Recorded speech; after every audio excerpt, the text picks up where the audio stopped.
Welcome back to Giants Latest. As promised, we are covering off on Shedeur Sanders' Pro Day, who took place on Friday. And the Giants had 14 different personnel in the building for the Colorado Pro Day. I believe that's the most so far this season. It's pretty unbelievable. I know everyone's going to say, oh, they're scouting Shedeur Sanders, but everyone manages to forget that Travis Hunter is also probably going to be on the board for them at 3. So obviously they have 2 of the top 3, top 5 picks coming out. So super important. There were 32, all 32 teams were there. So not a surprise that the Giants had that many people in the building. The thing that was surprising about it was that Dable ended up going because he notoriously said that he doesn't necessarily love pro days. He prefers the private workouts, and there you could tell, like I was watching the pro day, you could see different clips where they showed Dable and Shane there talking to him, talking to Hunter. So obviously 2 guys that I'm sure they are very interested in at the 3rd overall position. From what I saw, I thought Sanders had a great pro day. He threw really nice balls. He was accurate. He threw the ball on time. Great ball placement. I saw a couple shorter throws within 10 yards or so that were not the best spiral I've ever seen. But look, it's going to happen. It's especially going to happen when there's pressure in your face and things like that. And we're going to talk about the pro day value next, so I'll get into that a little bit more. But I think that obviously you have to take everything into account when they have these pro days, right? They're indoors. The environment is extremely controlled. There's no defense coming their way. They don't have to read defenses. They don't have to audible. It's very simple, right? So in theory, they should have a good pro day. But I feel like Sanders did a good job of helping his stock and helping improve it if there were any concerns about that during the pro day. So overall, good day. Curious to hear more about obviously what happens with him and as other teams do these top 30 visits and things like that, see if anything changes. But I do think he did a good job of solidifying that he had a nice pro day and he is worth taking probably in the top 10, which is likely what is going to happen with him. So now I want to talk about how much we should weigh a pro day, because this has been a common thing that I have been talking about with a lot of other Giants fans throughout the last week or so. And, like I mentioned, they basically have everything going for them, right? In a pro day where it's controlled environment, again, all of those things. So in theory, it should be you have no excuse to have a bad pro day, right?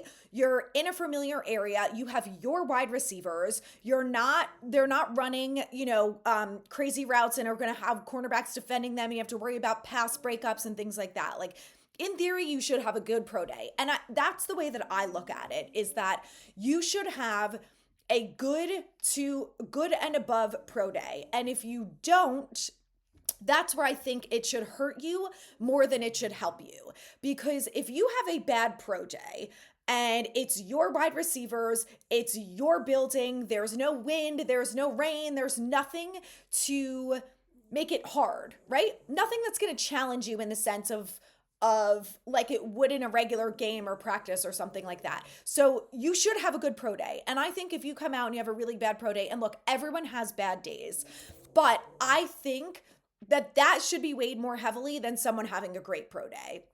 And I think ultimately, in the grand scheme of things, when these analysts and coaches and GMs are analyzing these players, I think the pro day is just one small piece of the overall pie. I think that it's probably not weighed very heavily. In my opinion, I think the biggest thing that comes out of pro days is being in the building and getting that one-on-one time again with the players, where up until this point, from what I know about the whole drafting process, is that they haven't really spent a ton of time with these players. That's why they have these top 30 visits at this time. That's why they're meeting and they're going to the pro days. And, from the combine on, that's really when it starts that you get to have these one-on-one meetings. But of course, it's all limited. You can't just go and hang out and spend a week with them when you have 100 other players to do analysis on. So that's kind of what I feel about the pro day. Let me know if you guys feel any differently. I want to move along to the top 30 visits, because here's what we know so far, that the Giants have brought in a few players for the top 30 so far. So one of them that we know of is Florida State defensive lineman Joshua Farmer. Obviously, as Giants fans, we talked a lot about the defensive line class this year and how it's really deep, and that the Giants need to go after a defensive lineman probably at 34, but I think the best case for them is that they can go maybe into round 3 because it is so deep. We also have talked about how the running back class is very deep. So they brought in Oklahoma State running back Ollie Gordon II. These are two so far that we know about of their top 3 or their top 30 visits, excuse me. So that's what we know of so far. A little bit about Gordon, who is the running back that they brought in. He's 6'1", 226 pounds. He's a junior. A comparison that the analysts have made is Washington's Brian Robinson Jr., which, if you're a Giants fan, we are familiar with him. They also have said that he is a good complement to Devin Singletary and Tyrone Tracy Jr. in the backfield, and he could be a pile pushing inside runner. So, like the sounds of that. I also like that as a running back, he's taller. I think over the last couple of years, we've had some running backs that are on the smaller side, under 6 feet. So, I appreciate that this guy's a little bit taller. I think that that can only help with field vision and things like that. Something to know about Joshua Farmer, the defensive lineman. He's 6'3", 335 pounds. Also a junior. He's productive and durable. Very important for us Giants fans. We know about the injuries. He started all 12 games for the Seminoles in 2024. He had 9 sacks over the last 2 seasons as an interior defensive lineman. And I know that a lot of us, when we have talked about interior defensive linemen, is that we want someone who's really going to be able to help out Dexter Lawrence. The guy cannot do it alone.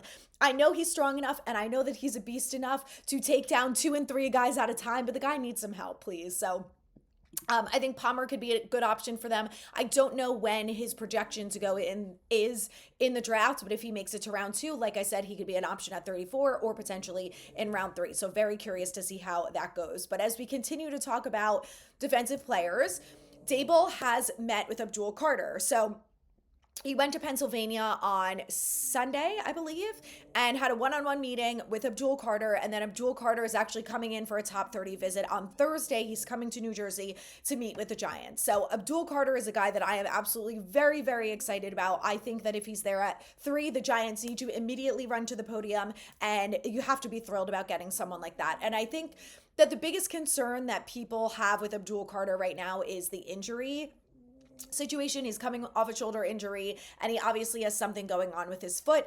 And I understand the injury concerns, and I agree with them because we have talked extensively about this Giants team and their injuries. Like, I know. But I also feel like I saw this tweet from Carl Banks that I thought was really interesting, and it made me think about it this way, is if the Giants brought in someone like Abdul Carter and they are worried about the foot because they have Kayvon and Burns, there could be an idea that maybe they would let him get the surgery now and just kind of ease his way into the season whenever he's ready to play again. And maybe you don't worry about him until next year. I think that's a possibility, and I think it's something that probably should be considered, right? You have the option.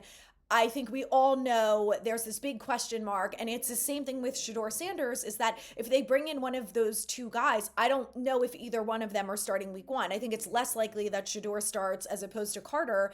But like I said, when you've got Burns and Kayvon, who have been the starter up until now, I would be surprised if they're just like, Kayvon, you're getting the boot, and Carter's going to get the start. Wouldn't hate it by any means, but I just don't think it's going to work like that. Who knows? Time could tell. But Abdul Carter is a guy that I love. I think he would be an impact player. I think that it would give the Giants, I think that it would force Kayvon to light a little fire under his butt, and I do think that he needs that. And I also think that if halfway through the season you're not getting the production that you want from Kayvon, and Abdul Carter is looking like he's going to be the guy, then you trade Kayvon.